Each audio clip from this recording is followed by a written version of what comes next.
Hello students, आप सभी का स्वागत है। मेरा नाम है फैसल रशीद। ये है सेल्फ स्टडी नाउ। आज की इस वीडियो में हम लोग the complete English grammar book से चैप्टर नंबर 16 को स्टडी करेंगे। यहाँ पर हम लोग रिफ्लेक्सिव प्रोनाउंस और एम्फेटिक प्रोनाउंस के बारे में पढ़ेंगे। चलिए चलते हैं नेक्स्ट पेज पे और देखते हैं हमारे सामने रिफ्लेक्सिव और एम्फेटिक प्रोनाउन के बारे में क्या दिया गया है। सबसे पहले हम कंपाउंड पर्सनल प्रोनाउंस को समझ लेते हैं। कंपाउंड पर्सनल प्रोनाउंस क्या होते हैं? देखिए, ये एक तरीके के ऐसे प्रोनाउन होते हैं जिनके एंड में हम एक रिफ्लेक्सिव सफिक्स को ऐड करते हैं। और ये सफिक्स क्या होती है? सेल्फ। सेल्फ किसके लिए? सेल्फ उसके लिए जो सिंगुलर नंबर में है, और जो प्लूरल नंबर में है उसके लिए हम सेल्फ्स का यूज करेंगे। इससे होगा ये कि जब आप सिंगुलर माई प्रोनाउन में सेल्फ लगाएंगे तो ये हो जाएगा माई सेल्फ। और वहीं अगर आपने योर, जो कि एक प्लूरल नंबर का प्रोनाउन है, इसमें आपने सेल्फ्स को ऐड किया तो ये बन जाएगा योर सेल्फ। तो इस तरीके से माई से बनेगा माई सेल्फ, योर से योर सेल्फ भी बन सकता है, योर सेल्फ भी बन सकता है। हिम से हिमसेल्फ बनाएंगे, हर से हर सेल्फ बनाएंगे, इट से इट सेल्फ बनाएंगे।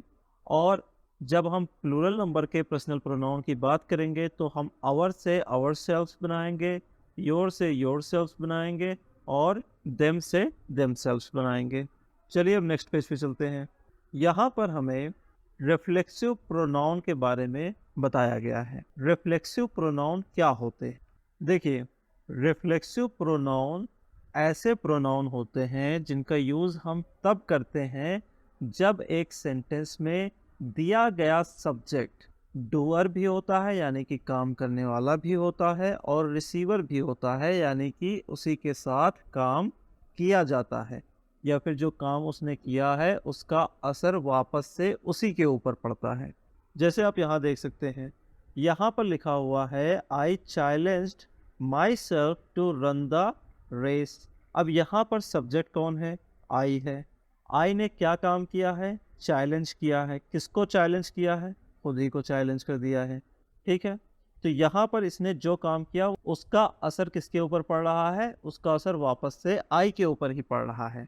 ऐसे ही नेक्स्ट सेंटेंस में देखेंगे आप, डिड यू एंजॉय। यहाँ पर यू क्या है? ये सब्जेक्ट है। इसने काम क्या किया है? एंजॉय करने का काम किया है। ये क्वेश्चन है, इंटेरोगेटिव सेंटेंस है, और इस सेंटेंस में पूछ रहा है कोई किसी व्यक्ति से कि क्या आपने एंजॉय किया? किसके साथ एंजॉय किया? खुद के साथ। कहाँ पर? स्टेडियम में। यानी कि आपने स्टेडियम में खुद एंजॉय किया, ये पूछा जा रहा है। अगले सेंटेंस में लिखा हुआ है ही ब्लेम्ड हिमसेल्फ। ब्लेम क्या होता है? वर्ब होता है। ब्लेम्ड यहाँ पर दिया गया है। अब यहाँ पर इस ब्लेम को जो कर रहा है वो कौन है? ही है। ही पर्सनल प्रोनाउन है। यहाँ पर वो किसे ब्लेम कर रहा है? खुद को ही ब्लेम कर रहा है। तो इसने जो काम किया वो काम वापस से इसी के ऊपर रिफ्लेक्ट हो रहा है। ठीक है, अब चलते हैं नेक्स्ट सेंटेंस पे। यहाँ पर लिखा हुआ है she bought herself a new dress. She bought, उसने खरीदी। किसके लिए खरीदी? फॉर हरसेल्फ, खुद के लिए ही खरीदी या खुद को खरीद के दी। फिर अगला है the computer shut itself down automatically. अब यहाँ पर कंप्यूटर क्या है? ये सब्जेक्ट है। इसने काम क्या किया है? शट डाउन किया है। किसको शट डाउन किया है? खुद को शट डाउन किया है। तो यहाँ पर सब्जेक्ट ने जो काम किया उसका असर किसके ऊपर पड़ा है? सब्जेक्ट के ऊपर ही पड़ा है। तो ऐसे सेंटेंसेस जिनमें हम कंपाउंड पर्सनल प्रोनाउन का यूज करते हैं ये दिखाने के लिए कि सब्जेक्ट ने जो काम किया है उस काम का असर वापस से सब्जेक्ट के ऊपर ही पड़ा है, ऐसे सेंटेंसेस में यूज होने वाले कंपाउंड पर्सनल प्रोनाउन कहलाते हैं रिफ्लेक्सिव प्रोनाउन। अब चलिए चलते हैं नेक्स्ट पेज पे। यहाँ पर हमारे सामने कुछ और एग्जाम्पल दिए गए हैं। ये एग्जाम्पल हमारे सामने कंपाउंड पर्सनल प्रोनाउन के प्लूरल नंबर के प्रोनाउंस के रिगार्डिंग है। यहाँ पर हमने आवर सेल्व्स का यूज़ किया है, योर सेल्व्स का यूज़ किया है, देम सेल्व्स का यूज़ किया है। तो सेंटेंस में जो भी कंपाउंड पर्सनल प्रोनाउन यूज़ हुआ है उसका मकसद सिर्फ इतना है कि जो काम किया जा रहा है उस काम का असर वापस से सब्जेक्ट के ऊपर ही पड़ रहा है और ये काम जो किया गया है वो सब्जेक्ट के द्वारा ही किया गया है। जैसे we should give ourselves credit for the hard work we put in, यानी कि हमें खुद को क्रेडिट देना चाहिए जो मेहनत हमने काम को करने में की है। ऐसे ही बाकी सारे एग्जाम्पल हैं, आप खुद पढ़ लीजिएगा। अगर कुछ भी फंसता है, आपको समझ में नहीं आता है, कमेंट बॉक्स में आप क्वेश्चन करेंगे, मैं आपको रिप्लाई कर दूंगा।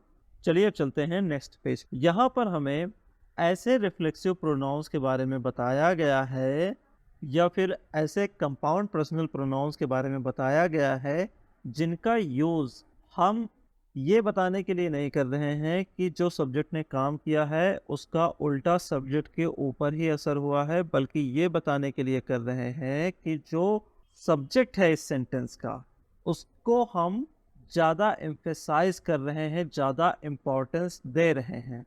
क्यों दे रहे हैं? ताकि हम किसी तरीके की कंफ्यूजन को अवॉइड कर सकें। जैसे कि एग्जाम्पल में दिया गया है, I will handle the situation my self.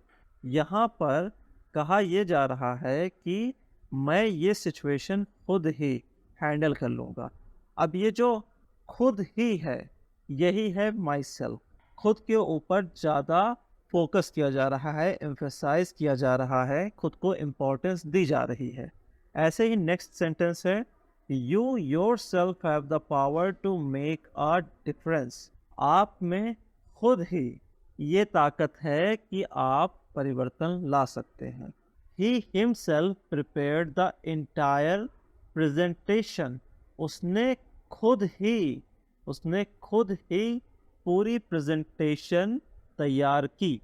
अब ऐसे ही अगला सेंटेंस है, the computer fixed itself after the restart, यानी कि रीस्टार्ट के बाद कंप्यूटर ने खुद ही अपने आप को फिक्स कर लिया, सही कर लिया। जो भी उसमें खराबी आई थी वो रिस्टार्ट के बाद खुद ही ठीक हो गई। We ourselves organise the charity. हमने खुद ही आवरसेल्व्स चैरिटी को ऑर्गेनाइज किया। Did you yourselves complete the entire project. क्या तुमने खुद ही सारा प्रोजेक्ट पूरा किया? ये क्वेश्चन है, इंटेरोगेटिव सेंटेंस है, लेकिन यहाँ भी हम ये कह रहे हैं कि क्या ये काम तुमने खुद ही किया है? तो यहाँ पर हमने योरसेल्व्स का यूज़ कर लिया। तो इस सेंटेंस में हमने देखा कि जो कंपाउंड पर्सनल प्रोनाउन यूज़ किया गया था जिसमें सफिक्स सेल्फ या सेल्व्स को ऐड किया गया था, वो इसलिए यूज़ हुई है सेंटेंस में कि सब्जेक्ट के ऊपर एम्फेसाइज कर सके। इसीलिए यहाँ पर यूज़ होने वाले ये compound personal pronoun emphatic pronouns कहलाएंगे। तो इस वीडियो में बस इतना ही। मुझे उम्मीद है कि आपको compound personal pronoun, reflexive pronoun और एम्फेटिक प्रोनाउन के बारे में काफ़ी कुछ समझ में आ गया होगा। वीडियो को पूरा देखने के लिए आपका बहुत बहुत शुक्रिया। हंसते रहिए, खुश रहिए, मुस्कुराते रहिए। Have a lovely day. Signing off.